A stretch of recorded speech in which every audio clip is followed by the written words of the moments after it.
It's us. Happy Halloween. Ooh. Yeah. Okay. So it's Halloween, and Halloween is on a Friday, which is a good thing. Okay, don't look here. I had to put some protection on. This thing was crushing my nose last time, so I had to put a barrier between me and this metal. It's too much. So I used one of my makeup rounds, had to improvise. So ignore that. But we're here. Okay, so happy Halloween, happy Friday. Halloween's on a Friday. That's awesome because that means you can really, really have a good time. So before I even get started, I want to tell you guys have a fun out there, but be careful as always because we want you guys to come back. So, do you know what I am today, guys? I'm Little Red Riding Hood because it's Fairy Tale Friday. And Oreo Jr. is Sherlock, and Scott is Scott, and we're here as always. And of course, you guys are whatever you are. And no matter what you are, if you're nothing, that's fine too. Watch some scary movies, have a good time. And we're doing Fairy Tale Friday. But we're not going to do Fairy Tale Friday. Okay, Oreo got to go. He's going to go over here with his little friends. They having a little camp out. Anyway, we're not going to do Fairy Tale Friday like we usually do it. Tonight, we're going to do something scary because it is Halloween.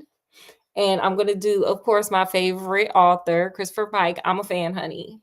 I'm a fan. And now that I started unlocking Christopher Pike, I am just going over my old stories and just remembering how much I loved him. Oh my God, I'm such a fan. I'm a fan, girl. I'm a fan. Oh my gosh. Scott, stop being jealous. I'm a fan. Okay. I love you, Christopher Pike. Did you know, is there somebody on Star Trek named Christopher Pike? The original captain of the Enterprise was Captain Pike. Yeah, because sometimes when I look them up, that'll come up, and I'm like, girl, I don't care about that. I want the real Christopher It Pike. was supposed to be the original captain. He was the original captain of the pilot series, or the pilot of Star Trek. But then they replaced him with William Shatner. Oh, okay. Captain Kirk. But then they made an episode with where they cut up the pilot, made an episode out of it. Yeah. Well, he comes up. Maybe you need to do you a YouTube channel for Star Trek people. I feel like you would love that. Okay, so so let's carry on. We're gonna do a story out of here. And if y'all like it, let me know. Put it in the comments. Because I will do this whole book, baby. It's good. It's juicy. So tonight's story is not a fairy tale. I am the fairy tale. Okay. I am the fairy tale you're gonna get tonight. But we're going to get a scary story for Halloween. It is called Death of Despair. Oh, I feel like Tales from the Crypt. You know how he would announce the story? Mm-hmm. I feel like that right now. I feel like Tales from the Crypt right now. Okay? It's giving Tales from the Crypt 2025 glam glam. Bam bam. Okay, are you ready? I'm ready. Do y'all want to hear the note that he puts in here to before the tale? Because he's sentimental like that. You want that, Scott? What do y'all think? Yeah. We're gonna go with Scott.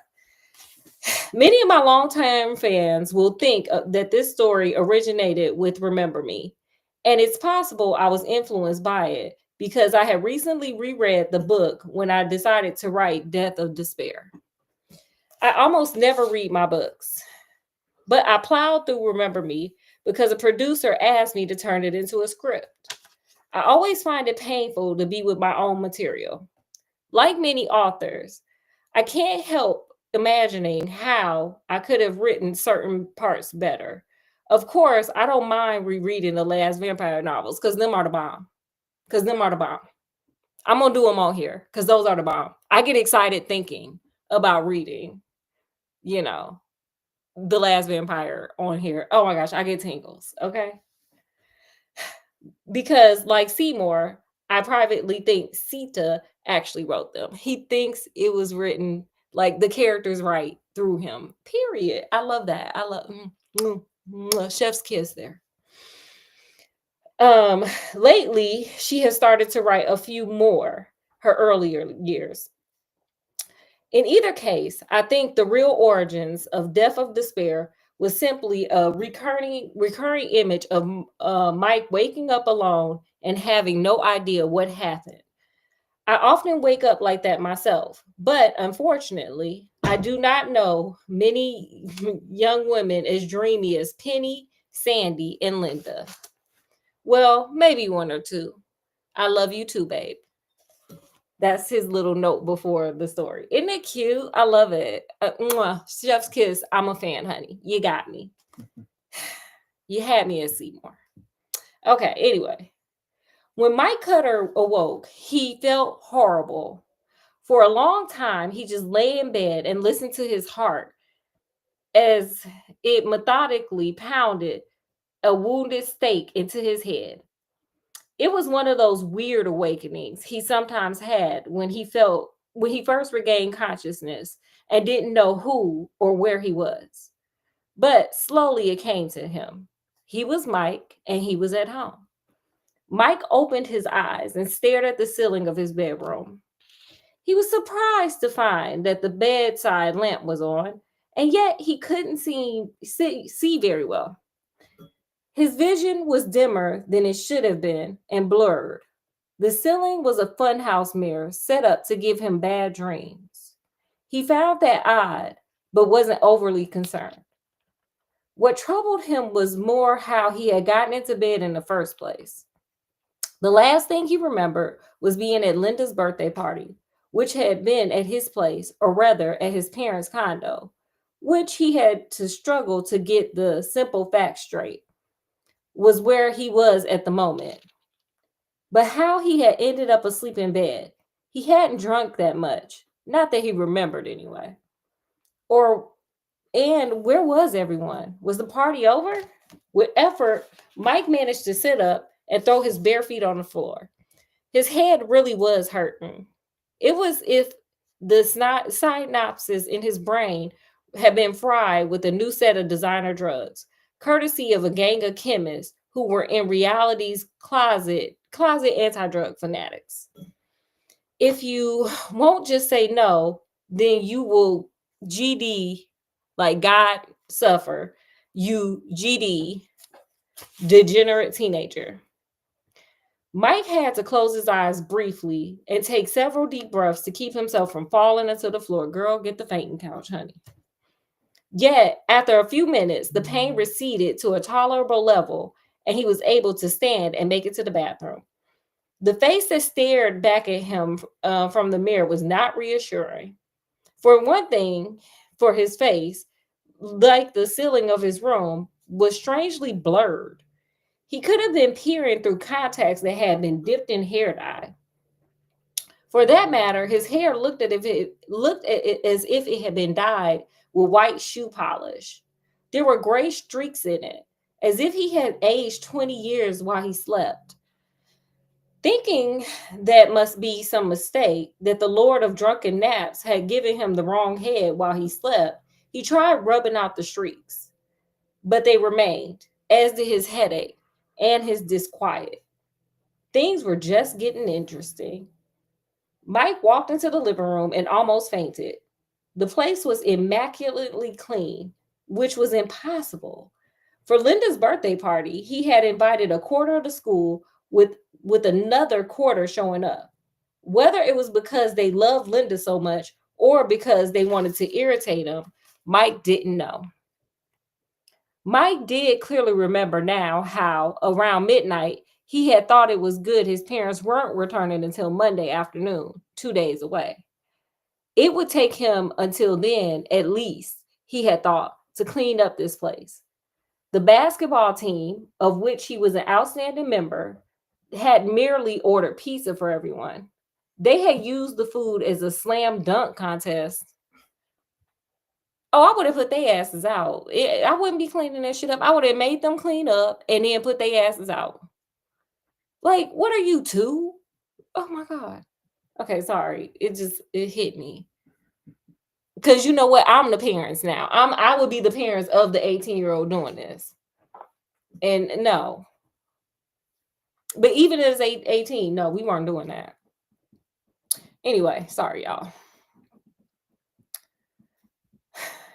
and the tops of their skulls for the hoops. What are y'all two? What is this, daycare? Yet now the place was perfectly clean. Who had cleaned it up? How long had he been asleep? Mike plopped down on the sofa and slowly became aware of something he should have noticed the moment he stood up.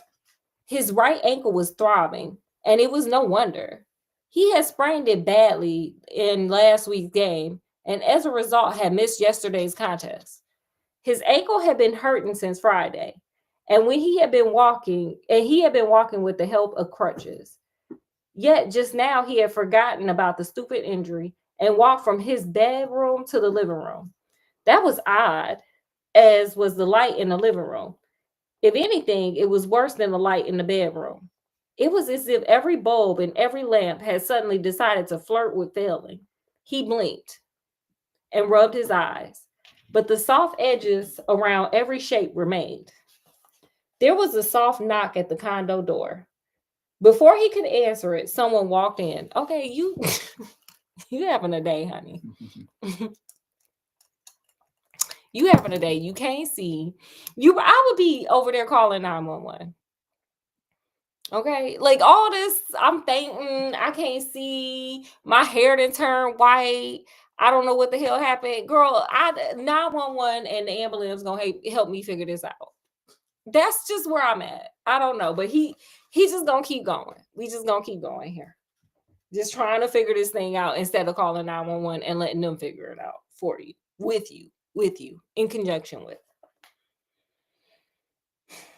Penny Watchworth, the star attraction of an early infatuation of his. He had met Penny when he was 16, 2 years ago, at a neighborhood school after a basketball game in which he scored 30 points, okay, there, and single-handedly destroyed Penny's alma mater. She was short and petite, half Hispanic, with large, luminous brown eyes. His lucky Penny. He had felt bad breaking up with her last year. Uh-oh.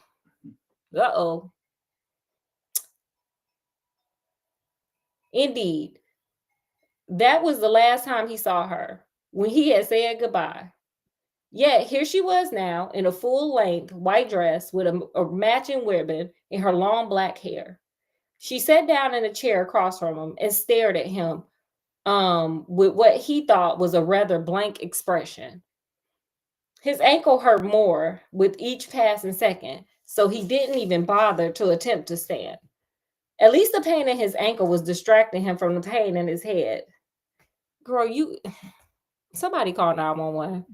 Someone please call 911. Someone get Wyclef and tell Wyclef to tell him to call 911 because he playing.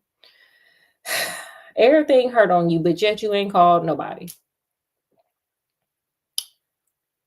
He didn't see his crutches anywhere, and that made him curious.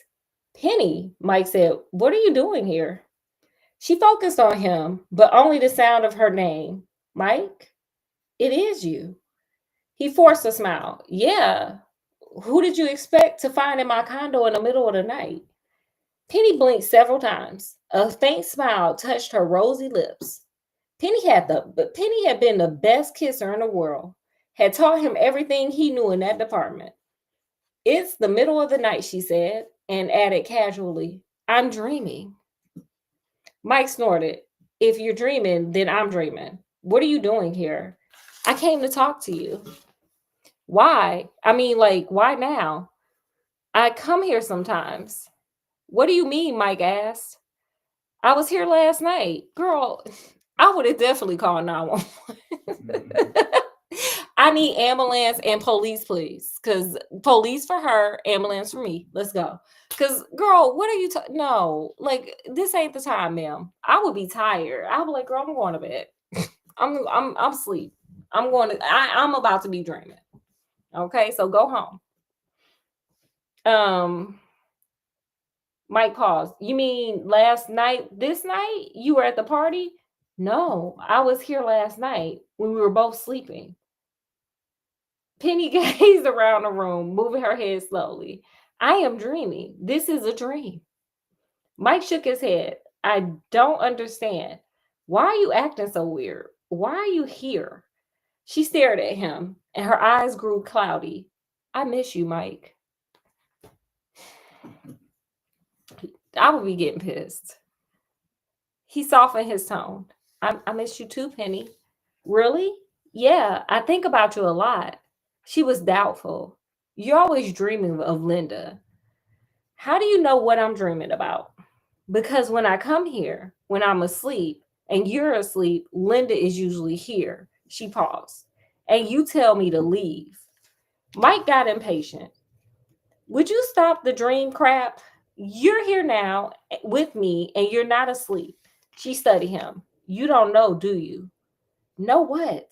She hesitated. Your light is dark. It is black.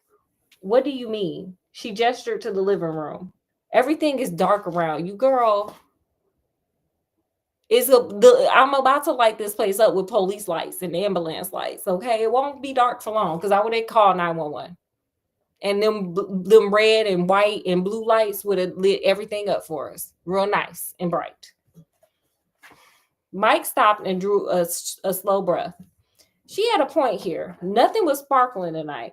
Why, even the city lights, 19 floors below the balcony outside, looked dim.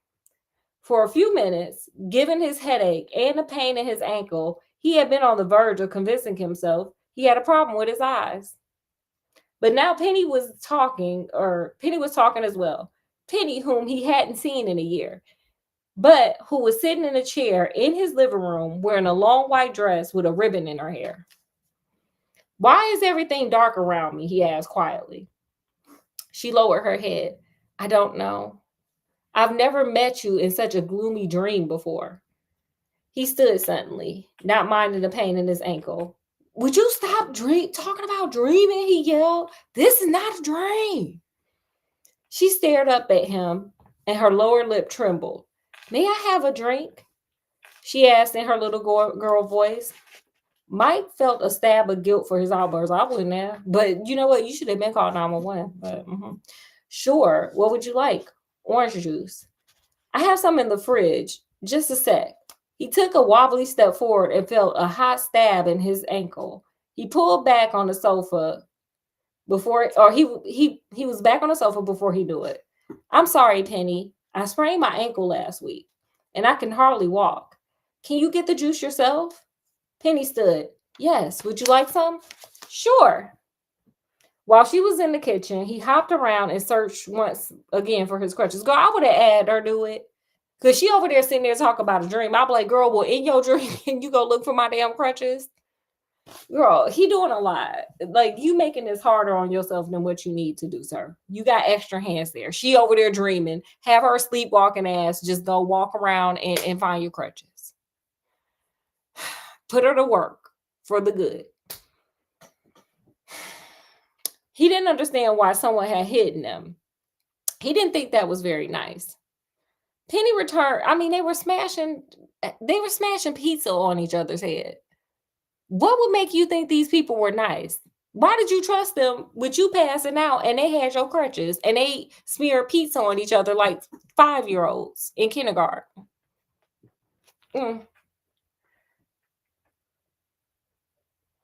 Penny returned with the juice and handed him a glass. She sat opposite of him as he drank, trying to get rid of the weird taste he had just noticed in his mouth. You are being roofied. I'm sorry, like, sir, you just gonna keep drinking the juice that tastes weird? There wasn't a weird taste in your mouth before, but now you didn't drink this juice that this chick that is dreaming. She dreaming. She done brought you a cup of juice and it tastes weird and you just sip it. You just go be like, oh, let me just keep going here. Oh, wait, here. Let me get my hand together.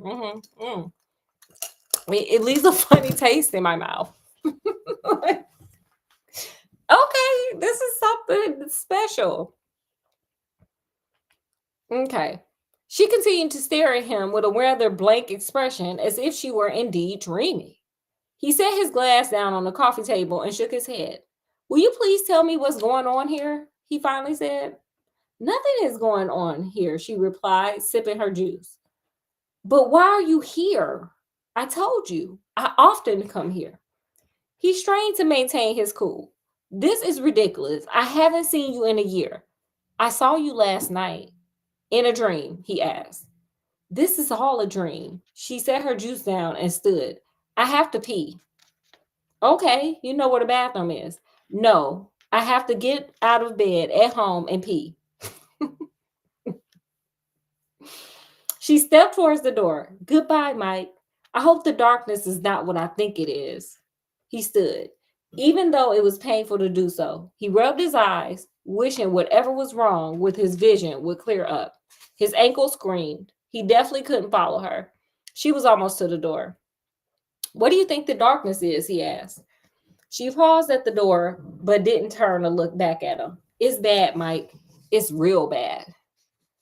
Then she opened the door and left. Mike sat down and laughed softly to himself. Meeting in dreams, he murmured. This is how ridiculous. Okay, wait, I'm going to take this mask off. It's getting on my nerves. Sorry, y'all, because this is a long book. My little round thing fell out. Okay, we just going to do it regular. It was doing too much. Sorry, I did the best that I could. Well, it's nice well lasting. It was just wonder. It was divine. Okay, but we got to get back. And I'm going to put my glasses on. Y'all, it was like I'm a whole new person. Okay. Okay, now we got her just being ridiculous. Oh, okay. It's bad, Mike. It's real bad. Then she opened the door and left. Mike sat down and laughed softly to himself. Meeting in dreams, he mumbled. How ridiculous. Yet he suddenly felt very sleepy. Sir, she slipped you a Mickey. Duh. And before he knew it, he was lying down on the sofa with his eyes closing. He was nowhere around when his snoring started. Well, duh, who is around when their snoring starts? When he awoke, Sandy Fitzmyer was sitting beside him. Okay, girl, you just got visitors. Yeah. This is like what's that? A Christmas Carol. You know how like the ghost of Christmas past, the ghost of Christmas present, the ghost of Christmas futures. He's just getting visitors. All right. She wore a long white dress with a white ribbon in her auburn hair. Sandy was a good friend from school. Recently, Good had begun to border on great or very bad, depending on one's moral perspective. Okay, what moral perspectives would those be? What is she over there doing? I wonder. Whatever, she was one sexy chick, and he had been tempted by her charm, among other things. Sandy was the head cheerleader, and she screamed with orgasmic delight every time he made a basket. Oh, how forward of her. Right. Lately, Sandy had been hitting on him hard. Yet, he had somehow struggled to remain faithful to Linda. He was afraid, though, that he might soon weaken. Yet, he had given Sandy a definite no just 3 days ago, and she hadn't taken it well. Okay, girl, you didn't rebuff her. Like, she a fine girl, and she trying to throw that thing at you, and you over here trying to be faithful, and she is confused. And so, no, she's not going to take that well. Sandy sound like the type of girl that don't get told no much. So, no, she ain't going to take that well. Where was I?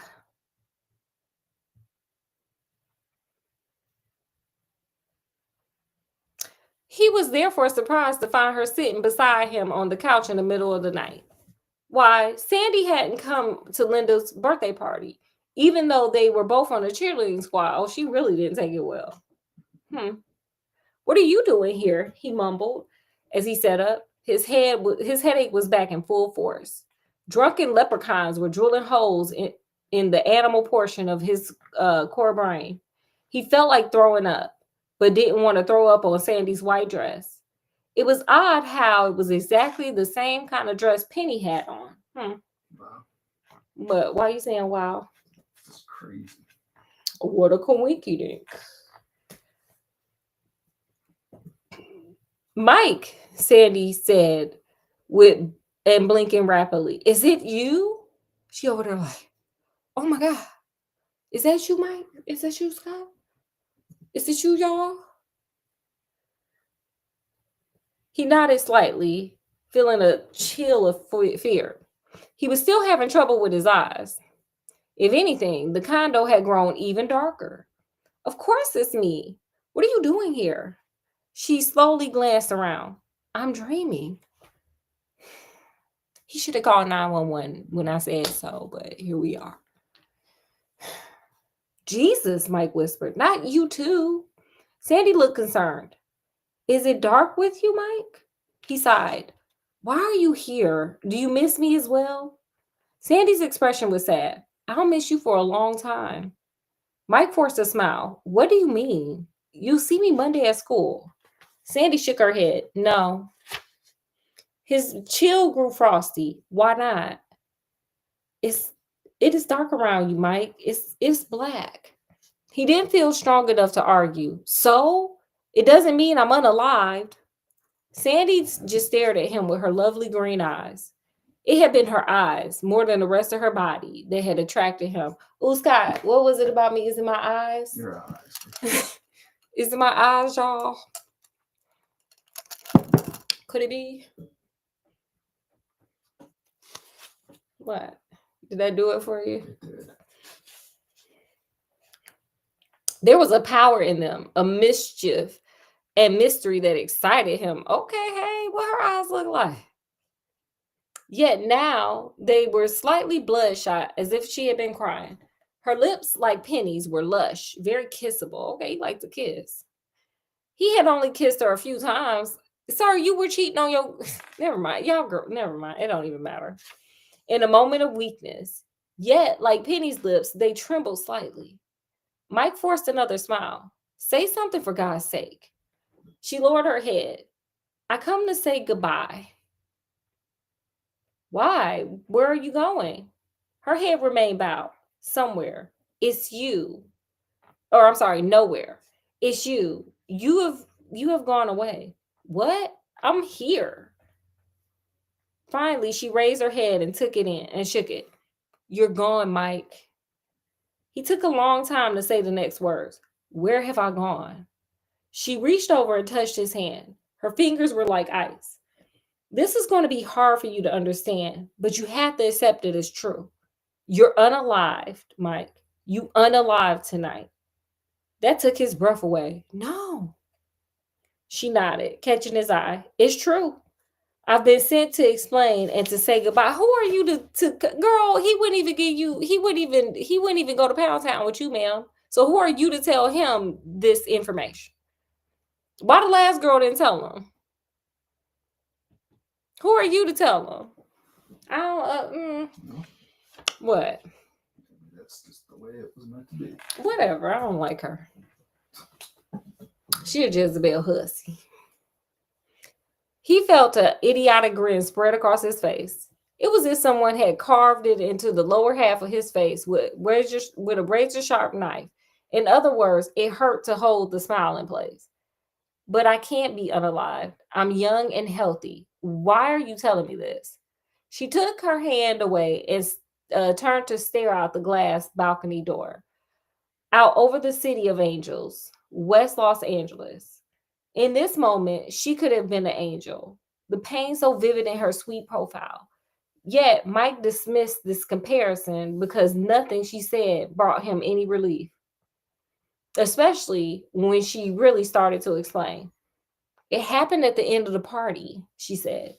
You were alone here with Linda. It was right after 12 o'clock and everyone had gone home.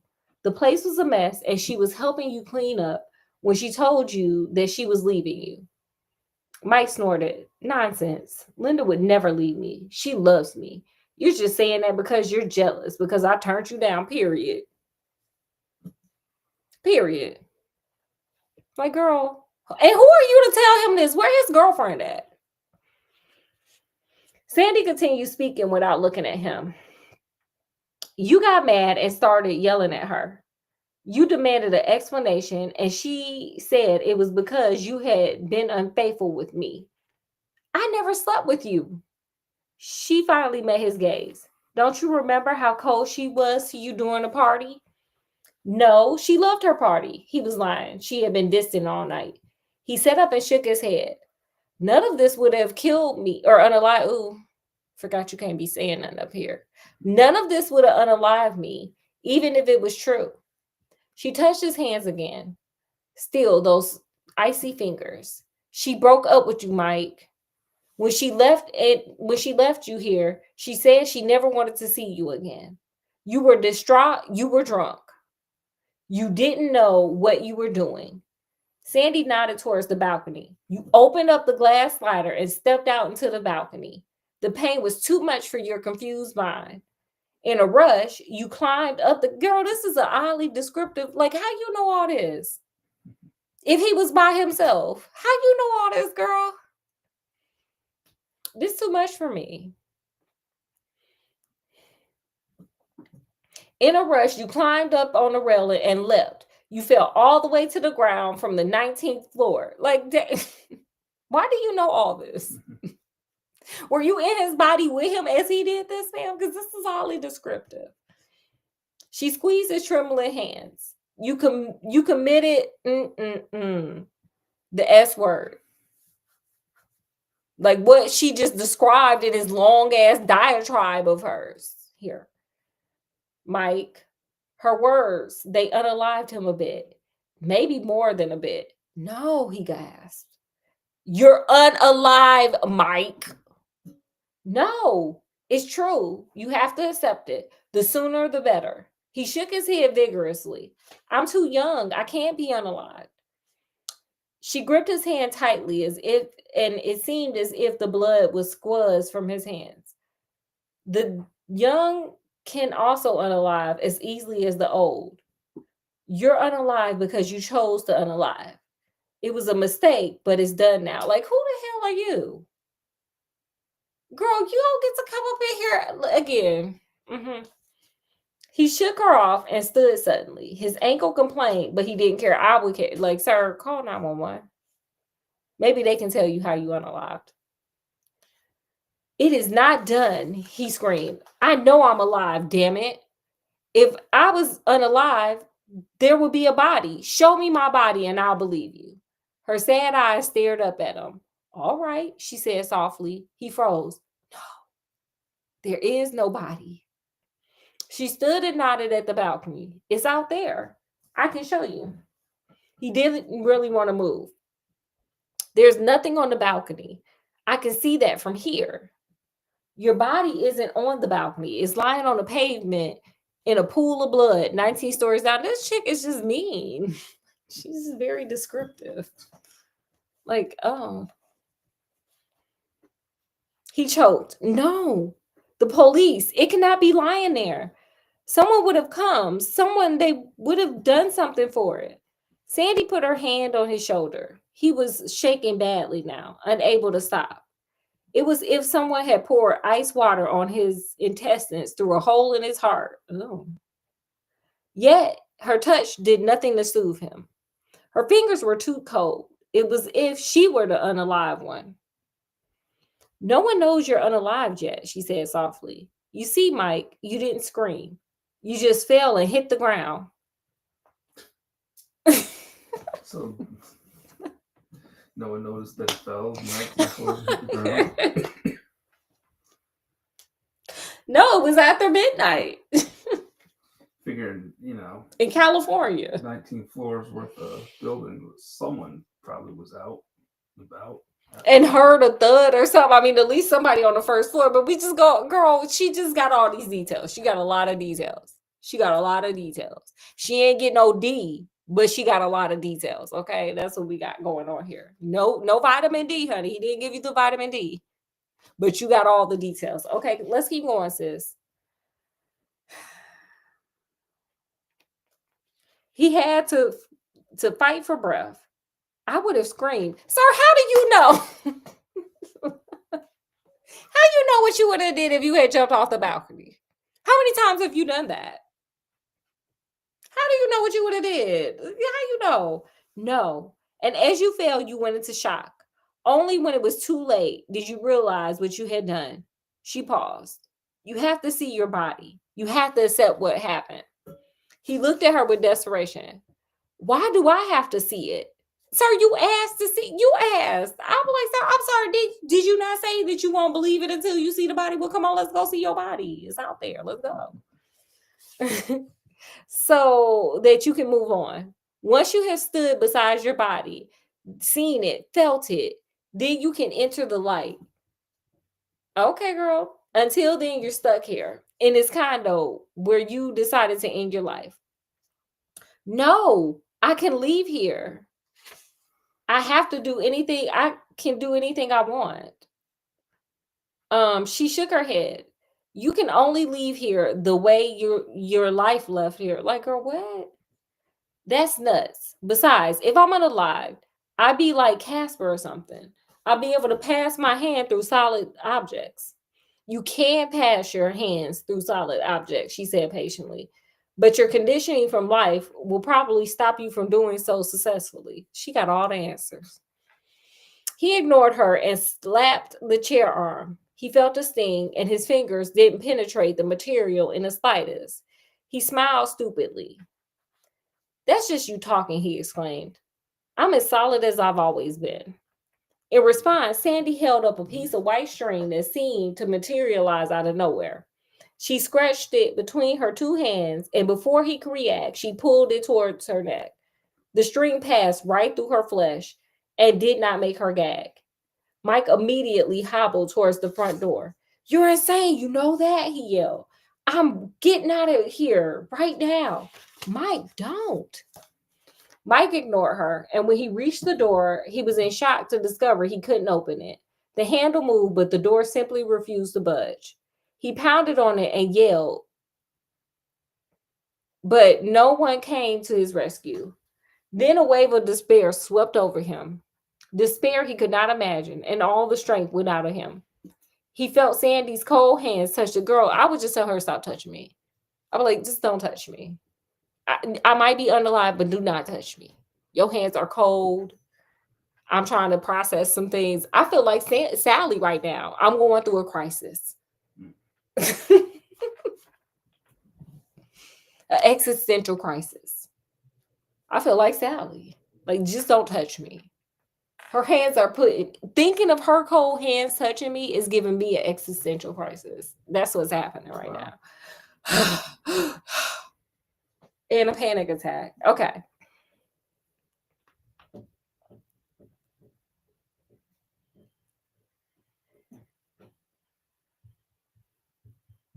She spoke gently in his ear as he eased his head forward and rested it against the door. No one can hear you. I'm sorry, she said. This isn't happening, he cried. It's already happened, but it doesn't mean it's over for you. Once you accept what you've done, you can move on. You can go into the light. He opened his eyes and wiped at his tears. You mean I don't have to go to hell? I mean, she seems to know everything, so just follow her. She smiled kindly. No, there is no such place. Once you see your body and accept what you have done, you will enter an amazing realm of light and beauty and love. She took his hand. Come, you must step into the balcony. I'll be scared she was going to push me. He followed anxiously, bouncing on one foot. Girl, he can't even walk. Y'all, can somebody get his crutches, please? 2 of y'all have been in this house and ain't nobody found this man his damn crutches. And y'all see he bobbing and weaving and hopping and jumping and skipping. He can't walk. His ankle broke. Help. He should have called 911. Once you accept what you've done, you can go into the light. Wait. Oh, I already read that part. I don't want to see it. You must. Please, Mike. It's just a body. It is not you anymore. She slid open the balcony door and he felt a blast of cold night air. For a moment, he hoped it would clear his vision, but nothing changed. You need some glasses, sir. You sound like Scott. without his glasses that he be in denial about wearing and stuff. Just saying. The night was gripped by unearthly shadows. Sandy helped him out into the balcony and didn't let go of him until he had a supporting hand on the rail. Of course, he kept his gaze focused in the distance on the lights of Beverly Hills and Hollywood.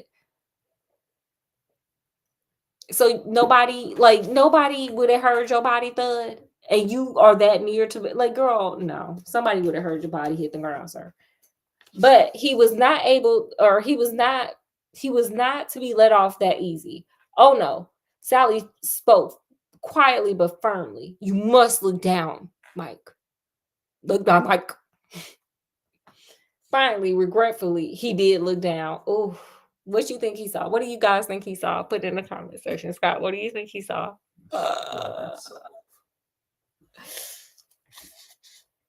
Finally, regretfully, he did look down. He saw it, a body, lying far beneath a clump of bushes, lit by the glow of a nearby streetlight. It was lying unmoved, face down in a dark red pool. It wore his clothes, gray slacks, and a yellow shirt, the exact clothes he wore now. Just the sight of it, the knowledge that it was he, shattered everything. Had Sandy not been here to support him, he would have fainted and fallen to his unalive. And once more, sir, if you already gone, it don't matter. You said your body down there, so it don't even matter. What do you mean? Why does she need to support you? Just float on down, Casper.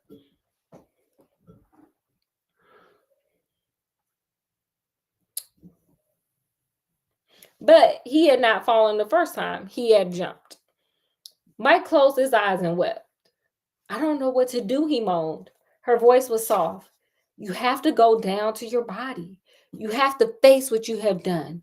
Then you can be set free. He blinked in her direction. But how do I get down there?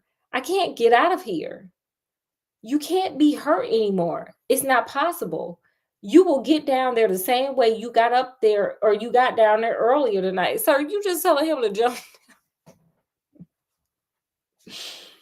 But you must do it with resolve. You must do it alone.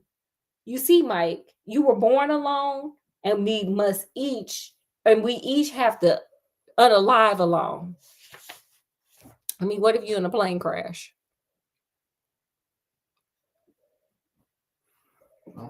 What if you are, in a car accident with a lot of people? What if you're in a hurricane?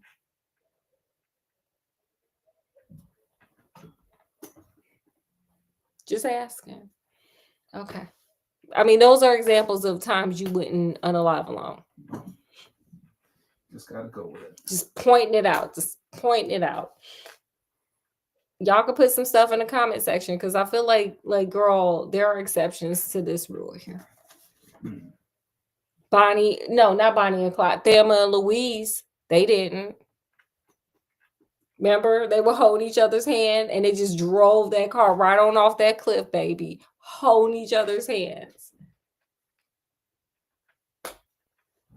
Remember, Scott, did you ever watch Thelma and Louise? No. Oh, you gotta watch it. It's good. Y'all watch it. It's a really good movie. It's crazy. It's like ride or die besties type situation going on. Okay.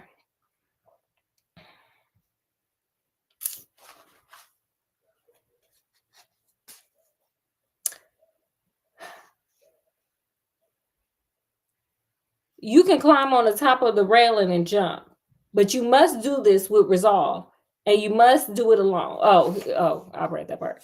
I cannot help you take this final step. She paused, and there were tears in her dreamy eyes. I must leave you now. She was like, I gotta leave you now. Y'all can't see. There we go. That's a good old flap. There's a good flap there. He was grief-stricken. No, you can't leave me. I'll never be able to do this alone. She was compassionate. She scratched out her hand and rubbed his soft brown hair. And he wished right then that he didn't have such ugly white streaks in it. Her hand fell to his side. I have to say goodbye, Mike, she said. You're really just dreaming? Yeah, this is all a dream for me. Will you remember in the morning? Will you remember me? I hope so. I really do. She turned away. It's time. He grabbed her shoulders. Wait, you said someone sent you. Who is it? She paused and frowned. Girl, I don't know. It doesn't matter. I was just sent. All that's important is that I was able to help you. But it does matter.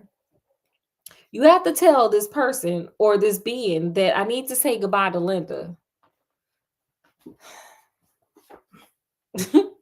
Sandy studied him. You need to see her in order to move on.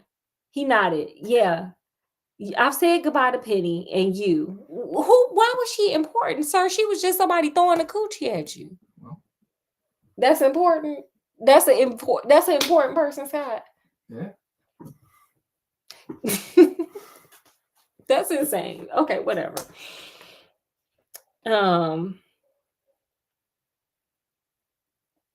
I just need to say goodbye to Linda.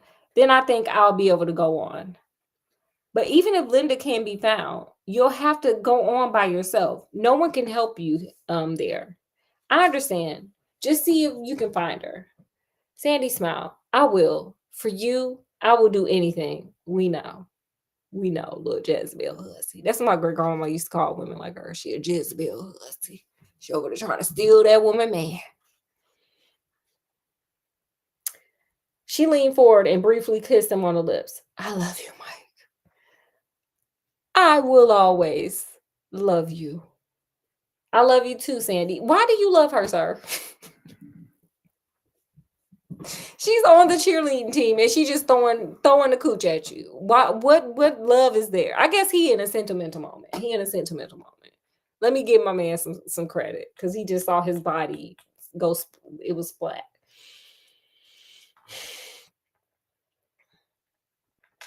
Thanks. Then she was gone, out the door that he was unable to open.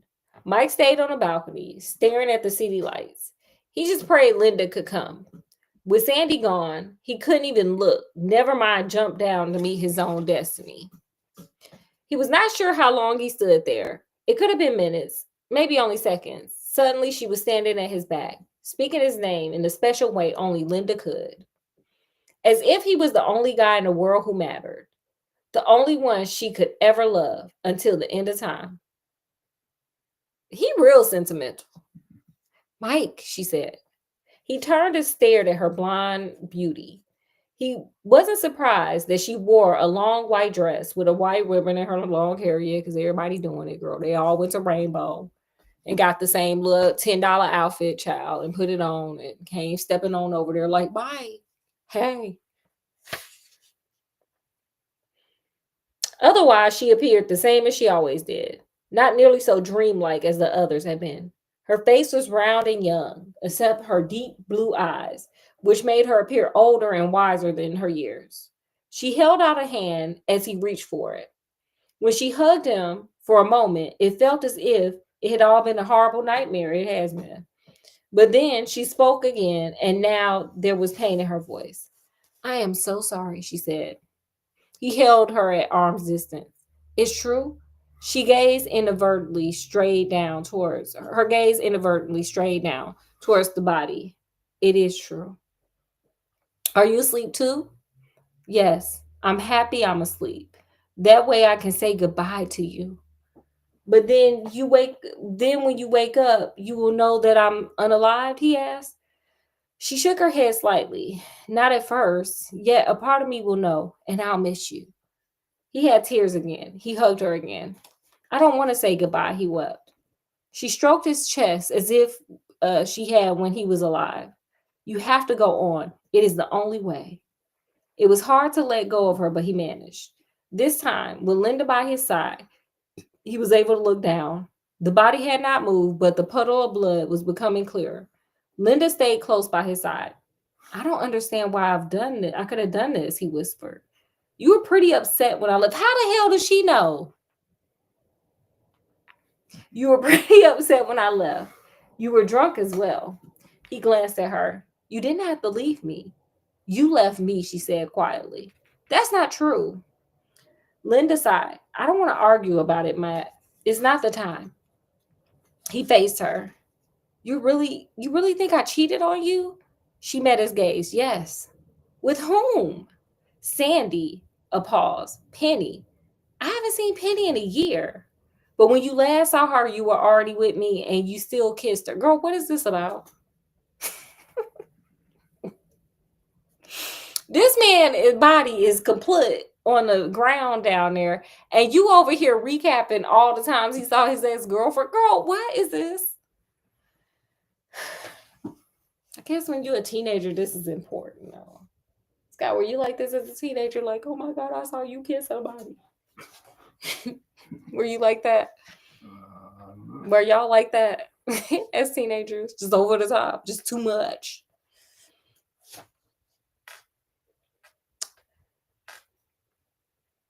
I kissed her goodbye. Linda turned away. It's too late for all talk like this. You must go on. It's the only way. And you must go by yourself. Girl, they really pushing this jumping thing. No, I can't go on with you doubting me like this. The others have to come back. Okay, it's a kumbaya. Everybody got to come on back. We'll circle back. And this man can't jump until he clear his name. He said, I'm going to take the truth to the grave with me, baby. They need to explain to you in front of me that I never cheated on you. Somehow you have to bring them here. They must all be still sleeping. You can find them. She shook her head. It's impossible. He grabbed her arm. I can't unalive having you remember me this way. You have already unalived. He swallowed thickly. The words stung. I know that. I accept that now. But I honestly can't go down to my body until you have spoken to the others. Why the hell do you get... These people are doing a lot, but again, these are teenagers, so Lord Jesus. Linda studied him. Do you mean this? Yes, it's very important to me. But this is all a dream to me. When I wake up, I probably won't remember it. He spoke with feeling, but a part of you will know the truth. Please, Linda, this is the last favor I can ask. Find them and bring them here, and I will wait out on the balcony. She hesitated. Then you promise you will go on? He nodded. I swear to you on my love for you, girl, that ain't probably about nothing. Because probably after you get, y'all would have got married. By the time you got 40, girl, he would have had him a 25-year-old and a divorce for you, ma'am. Stop playing. Sorry, we've been watching a lot of ID channel. It don't end well. She hesitated. Oh, wait.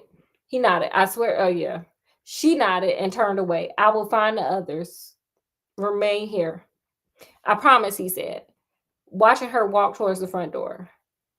When she was gone, he humbled inside and tasted the orange juice Penny had left on the coffee table. Why are you going back to the damn orange juice, sir? Leave that orange juice alone. Then he crept back outside and stood awaiting on the balcony as he had promised. Suddenly, the three girls were behind them. He hardly heard them approach, but maybe he had been preoccupied, staring off into the distance, lost in thoughts he would never have imagined 24 hours earlier. He let them stand there for a few seconds before he spoke. I am grateful the three of you could come back, he said. You must go on soon, Mike, Linda said. There was a note of uneasiness in her voice. He finally turned to face the three girls, each beautiful in her long white dress, a white ribbon in her shiny hair. I will in moments, he said. I just need to clear up a few points. He pointed at Penny, who stood on Linda's left. When did you see me last? Penny paused. I don't know. It was last January. I met you at Denny's. Oh, I remember this Denny's. Remember Denny's, Scott? Yeah, I've had some moons over my hand. Yeah, that was like a fun little thing. Oh my gosh. Shout out to Denny's. Bring them back. I know they're still here, but like bring back the old Denny's. Like the good Denny's. I heard it's not good no more. I ain't been there in a while, so I can't really tell you, but I heard it in these internet streets. Shout out to them though. Shout out to Moon over my hammies. Lincoln off Lincoln late at night after a game. I told you how I met Linda and how I couldn't see you anymore. Do you remember? Penny took a moment. I remember you kissing me. Yes, I kissed you goodbye. Maybe I shouldn't have done it since I was already seeing Linda, but I didn't kiss you long or hard. Is that true? Penny shook her head. You lied to me. Girl, she's still mad. She's still mad. You need to, like, it may have been a year, but that wasn't long enough, sir. She's still mad. What did I lie to you about? He asked. You led me on, Penny said. How did I lead you on? Penny glanced at Linda. I don't remember. You hurt me. Mike nodded, then this time to himself. I hurt you, he mumbled. Then he turned to Sandy, who stood on Linda's right. I never slept with you. You wanted me to, but I refused. Isn't that true? Sandy smiled. We did lots of fun things together. Uh-oh, girl. You over there lying on your cooch. Who be lying on a cooch?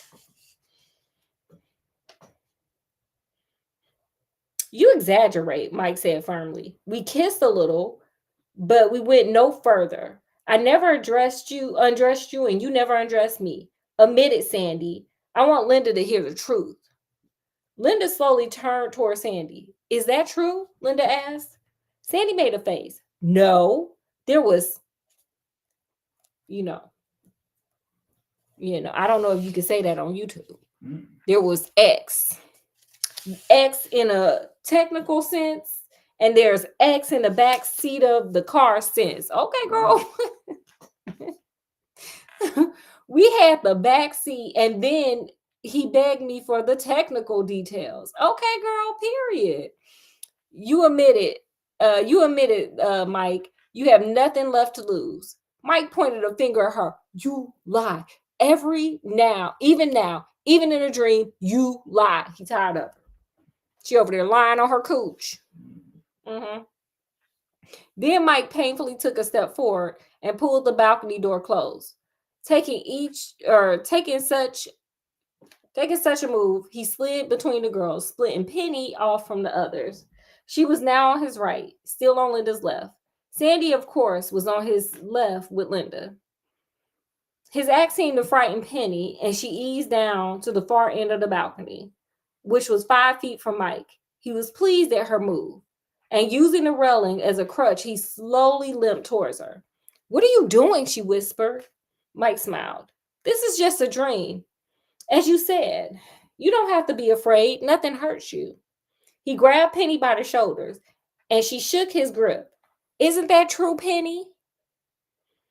She shook her head slightly. No.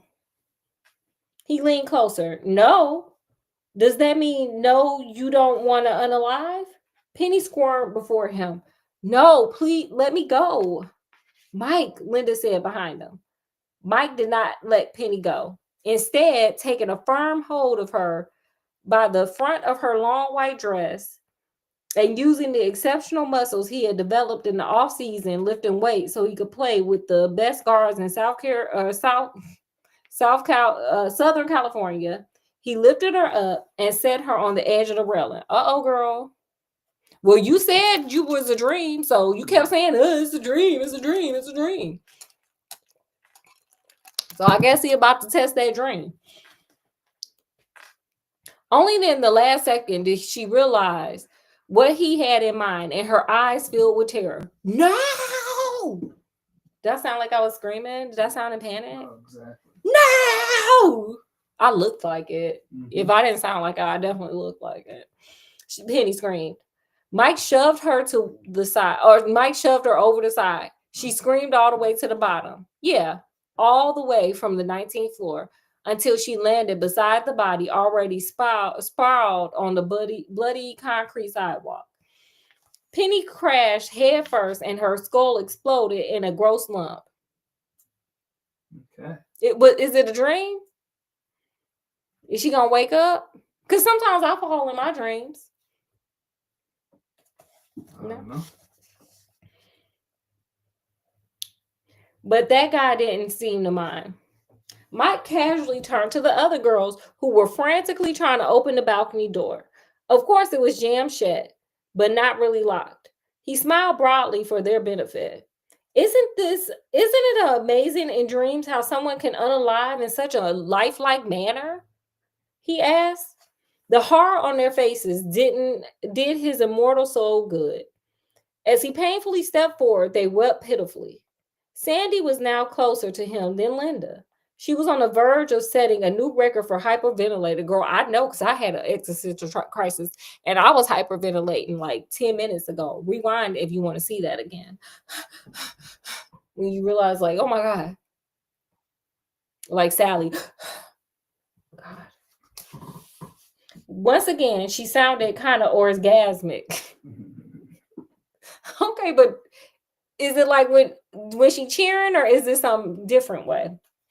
But maybe that was just imagined. Mike didn't really care. He was beginning to enjoy himself. Okay, Mike, you might be a serial killer. Why are you afraid? He asked. There's nothing here that can hurt your dream bodies. This is not a dream, Sandy screamed. You just unalived Penny. Mike grabbed her, and it was pure pleasure. She was furiously pounding his chest and face with her fist, but she was, after all, just a cheerleader, and he was an all-conference shooting guard. A sore ankle notwithstanding, perhaps if the girls had combined their strength and fought him as one, they would have gotten somewhere. Poor Linda, though, was cringing in the corner of the balcony, biting off the polished nails. Oh, you bite your nails, girl? That ain't gonna help nothing. I would have tried to kick in that glass door. I would have tried to kick in that balcony door with all my might. I would have tried to grab something up off of there and swing it and get on out of there because, girl, he is throwing chicks off the balcony. Just saying. And then call 911. Do the thing he should have did. Call 911. Okay, but this is where we are though. This is where we are in this book.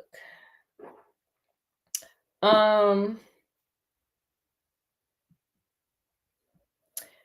she must have spent all of yesterday afternoon getting perfect. Mike gripped Sandy with his hands and he shoved her with his legs, and pretty soon he had her off balance precariously on the edge of the railing too. Sandy was a sorry sight, her red face a river of tears. Don't unalive me, she cried. Just one thing, he said. Did we have X or not? Oh, girl, he just want to verify. He just want to confirm before he throw you off the balcony because y'all in a dream. Y'all told this man y'all in a dream. She shook her head strongly. Not really, girl. What is that? How did you answer? Did we have X or not? And just be like, not really. What does that mean? I don't know. What does that mean? That's your ego. That's your ego. Mike shook his head. Sorry, I was looking for a clear cut. No, me too, Mike. I'm sorry. And I'm not saying throw anybody off the balcony, but I'm saying I was looking for what Mike was looking for. I don't condone. I don't think it's a good idea to throw her off the balcony, but I do think that's a good question. That's a fair question. What you think, Scott? What y'all think? That's a fair question.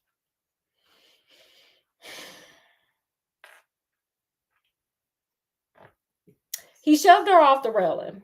She almost screamed as she fell, but landed on her back and bounced pretty high. Oh.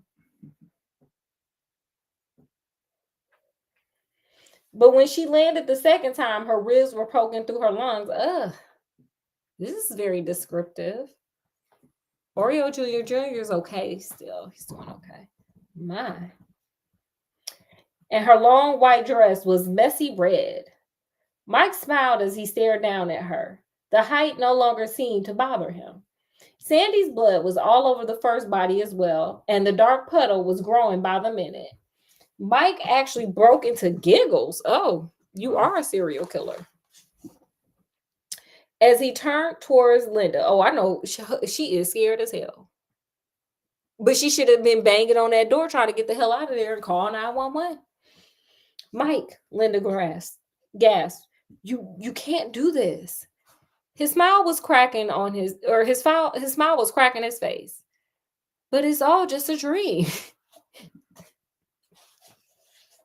Y'all gave him the ammo, baby. Y'all shouldn't have gave him that ammo. Y'all gave him that ammo. Scott, who gave him the ammo? Y'all, who gave him the ammo? They did. Linda stared at him, her soft blue eyes now as hard as winter ice. But this ice had spots of red in it, spots of blood, one could say. Blood that might soon be gushing through several large cracks in her skull. Slowly, Linda rose to her feet, as if she instinctively knew there was no point in cringing before a madman. Yet, she did not leave her corner of the balcony. You know this is no dream. Girl, but y'all was trying to convince him it was a dream and convince him to jump. She said bitterly. Mike lost his smile. I know.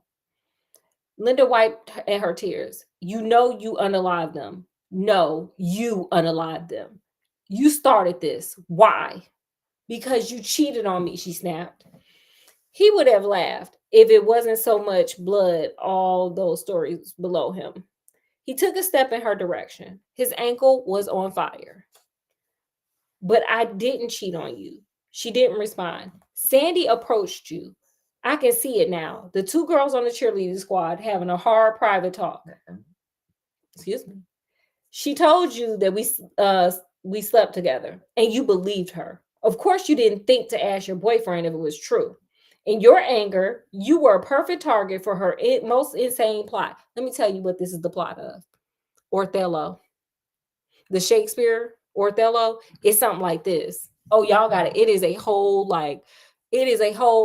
how do you pit people against each other, girl? It is a whole case study in there. Othello. This is the same plot, kind of. Othello. Look that up. Find the one that's not in Old English because it's hard to understand if you don't understand it. But Othello, it's a good one. It's messy. Anyway.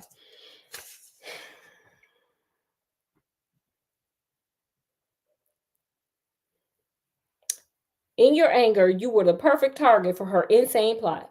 Sandy convinced you that you could convince me to unalive myself. He paused. I just want to know how you pulled it off.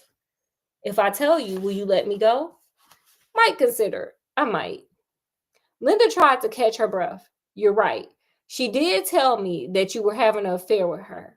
Girl, y'all kind of young to be doing all this. This is like fatal vows or like deadly women. We see this on ID channel, don't we, Scott? Yeah. Girl, y'all kind of young. Yeah. They usually be like in their 40s and stuff. Like, I'm offing everybody. Oh, I need insurance money. I'm gambling all the family money. Like, they be on something, honey. Okay, anyway. But that you had just dumped her. I believed her. Why shouldn't I have? We had grown up together. I was so bitter I couldn't think straight. When she started talking about driving you crazy, I listened. It was like she had thought about it for some years and you went with it? Girl, you crazy as hell. Anyway.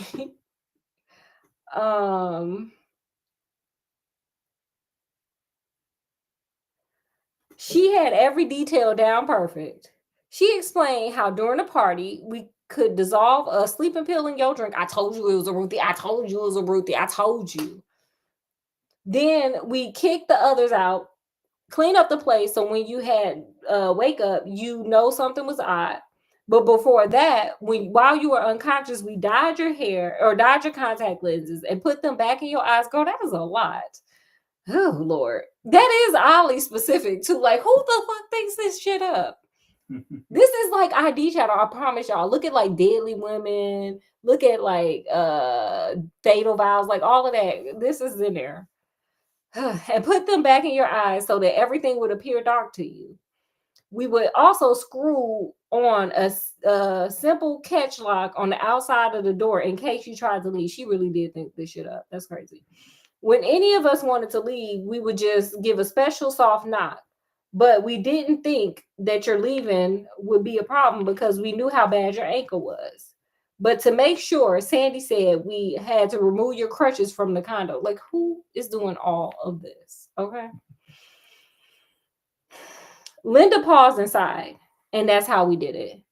Not so fast, Mike said. How did you get Penny to cooperate? You didn't hear what she had to say. That was a bitter little heifer. She was bitter. Linda shrugged. Sandy and I both knew she was bitter over it. Yeah, girl, child, anybody could have told you that. Bitter over what you had done to her. Sandy contacted her. Penny was happy to join. See, them heifers was plotting your downfall, sir. I told you, this is why I always say I'm more afraid of women than men. Because they'll plot. Not saying all, but I know women will plot, honey. Did Penny know how serious this prank was? Linda paused. No, I don't know. Maybe. Penny drugged me again with orange juice before she left, right? I told you. Yes. You dyed my hair. Yes. Why? Mike asked. To add the illusion that something had changed. Sandy's hands were unusually cold. She put ice on them for the same reason. What about the body down there? An inflatable dummy. The blood was Kool-Aid mixed with ketchup. Sandy ran a string through her neck, Mike asked. That's a cheap magician's trick. You can buy string like that at any magic shop. All this to convince me that I was already unalive, Mike murmured. And you had me convinced, or Sandy did. Before you arrived, I was ready to take the big step. I would have if she hadn't insisted on leaving. Why did she do that? And go get you? Because we had been seen by the guy at the desk when you fell. He was wondering what we were up to all night. If you jumped while the three of us were right in front of him, we could have never been found liable. Y'all really said, okay. Y'all some plotters. Linda paused. Besides, you asked to meet me. At least that's what Sandy told me. Mike nodded as he removed the stained contacts from his eyes. Sir, you didn't know you had contacts in your eyes this whole damn time? I used to wear contacts. And you can feel them in your eyes. Have you ever wore contacts before, Scott? Okay. In a moment, everything seemed much clearer and brighter. Below him, he heard Miss Smith open her balcony. She had taken her sweet time with all that screaming. Other doors must be open already.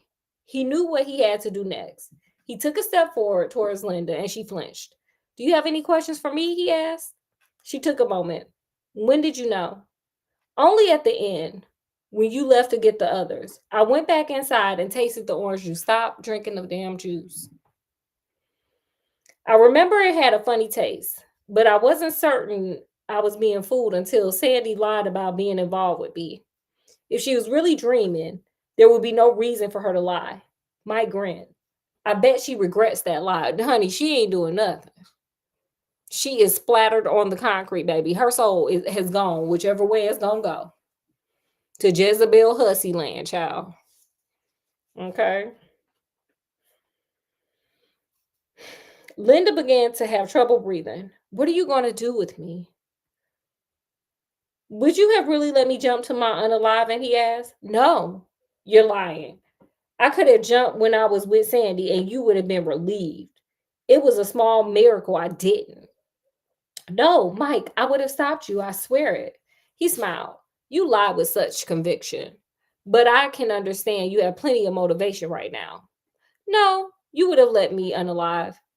What I don't understand is how it was so easy for you. I mean, over the last year, you said again and again how much you loved me. Linda's eyes were wet. I thought you were cheating on me.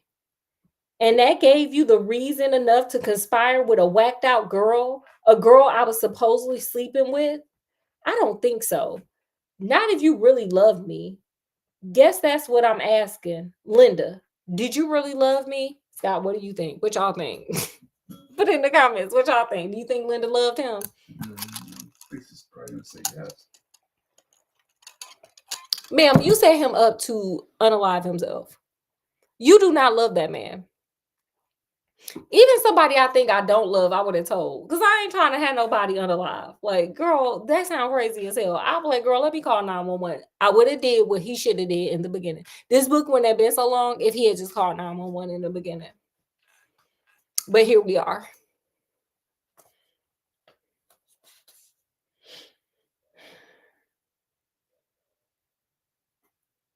Yes, she said. She lying. He came close to her till he was breathing hot air directly in her face. Ew. He got roofie breath. He ain't brushed his teeth. You better tell me the truth. I'm rather sensitive right now when it comes to being lied to. I'm sure you understand why. If you tell me the truth, speak what is deep in your heart, I might let you live. She stared at him with beautiful wet eyes. I guess I never really loved you, Mike. She added, I'm sorry. What you think he gonna do, y'all? What you think, Scott? Going down. Oh, you go stories. Well, you shouldn't have set him up for the play, girl. You shouldn't have did this. This is not right what he's doing, but he touched her chin. I'm sorry too, Linda. In the last moment, he almost kissed her. He wanted to. She had never looked so pretty to him, so sexy. He was sure it was fear that made him see her that way. The fear and the hate, a powerful cocktail. Better medicine than the stuff they put in his orange juice. But what Mike did was grab her by the collar of her pretty dress and hoisted her up to the railing. Before she could even begin screaming, he shoved her over the edge. Yet he held firmly to her knees so that as she fell, she banged the back of her head against the steel railing. Foolish girl. For a moment, she kicked fiercely in her terror, and he had to quickly convince her of the mistake of that action.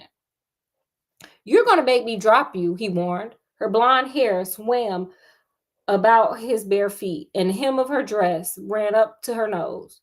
She practically choked on the white material, but that was probably the least of her worries. He wondered if she could see her two friends far below, and he sort of hoped so. Mike, she screamed. Say that it was you who killed the girls, he said softly. No, say it. I killed the girls. You set it all up. I set it all up. You tried to kill me. Mike. Linda, he said patiently. I tried to kill you. I'm sorry. Oh, wait, sorry. I tried to unalive you. I'm so sorry. I tried to unalive you. I really do love you. I mean it. I love you, my girl. You real desperate. You just told the man you never loved him and you apologized. Now you like, I will say anything to get me off the edge of this balcony, child. He done threw two other chicks off of there, girl. I gotta say what I got to say, honey. Her fight or flight or fear or fawn is catching on. She doing fine. That's fawning. I love you too, babe, he whispered. Then he let Linda go. Watched her fall. Listened to her wonderful final sounds of terror. She landed on her feet somehow, it landed on her feet, but somehow it didn't help her. Well, no, she fell 19, sir, she fell 19 floors. Nothing was going to help her. When the police came, they questioned Mike at length about how the girls unalived. He explained that Penny and Sandy had been pushed to their unaliving by Linda, and that his girlfriend had in turn jumped to her unaliving out of remorse for her evil deeds. How convenient.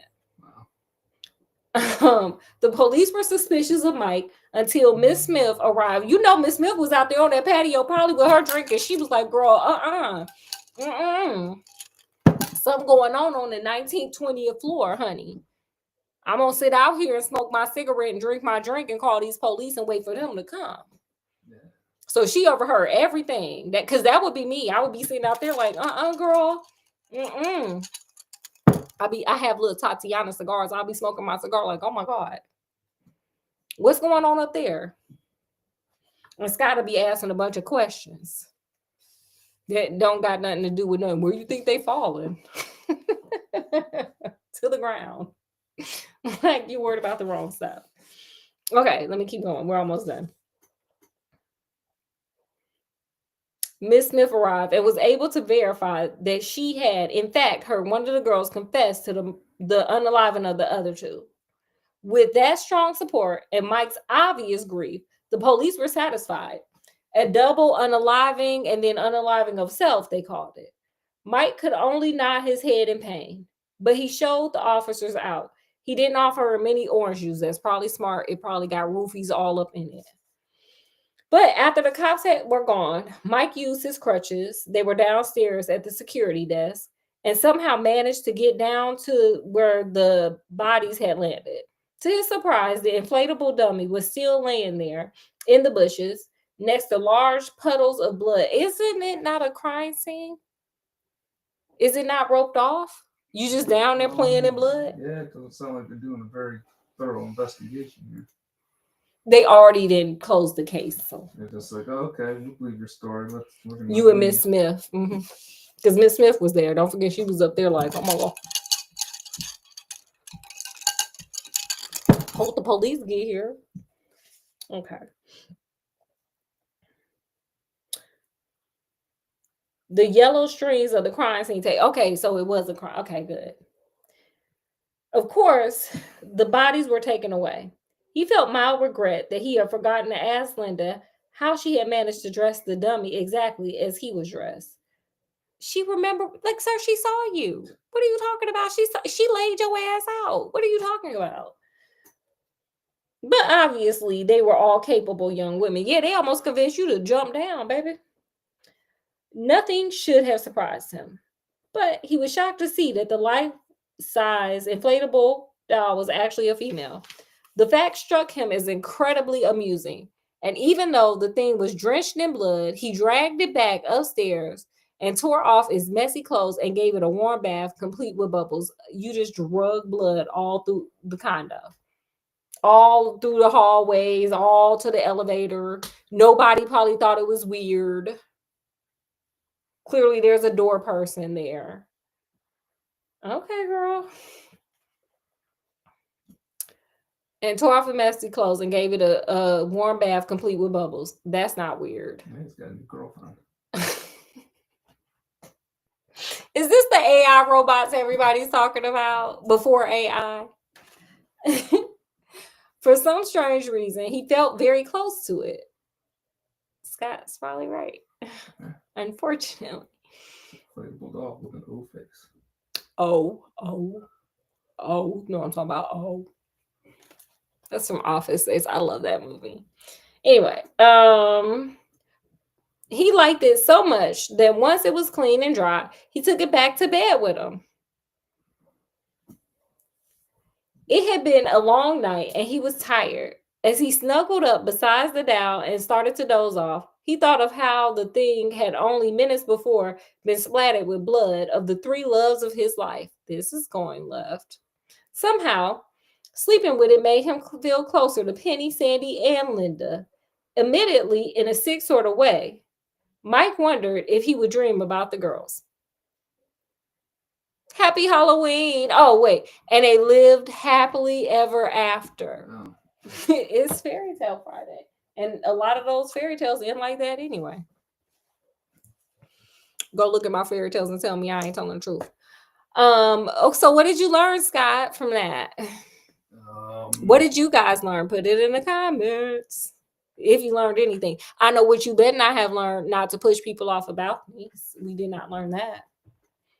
Okay, what did you learn, Scott? Yeah, I don't know. Love makes you do crazy things. I learned trust but verify. And thank God he did verify. He verified it. They kept pushing him. He knew what his truth was. He held on to his truth. He said, my truth is I'm alive, baby. And they was like, no, you're not alive. You're unalive. Hold on to your truth. Trust but verify. And he trusted and verified. Now, what he did afterwards was horrible. But he trusted and verified and held on to his truth. So when y'all out there, hold on to your truth. Unless it's crazy as hell. Don't hold on to that. but hold on to your truth. Indeed. Okay, well, glad you guys stopped by. Hope you guys enjoyed. You guys have the happiest Halloween. Get spooky with it. Watch your movies. Go out trick or treating. Take them kids out trick or treating. Do whatever you like. Get dressed up. Put on your makeup. Do whatever. Have fun, but not too much. Don't get in trouble. And yeah. So from wherever we are to wherever you are, Scott, did you have anything else? I forgot. No. Peace, love, and happiness. Make sure you guys like, share, subscribe, comment if you like, and we'll see you guys later. Thanks for hanging out.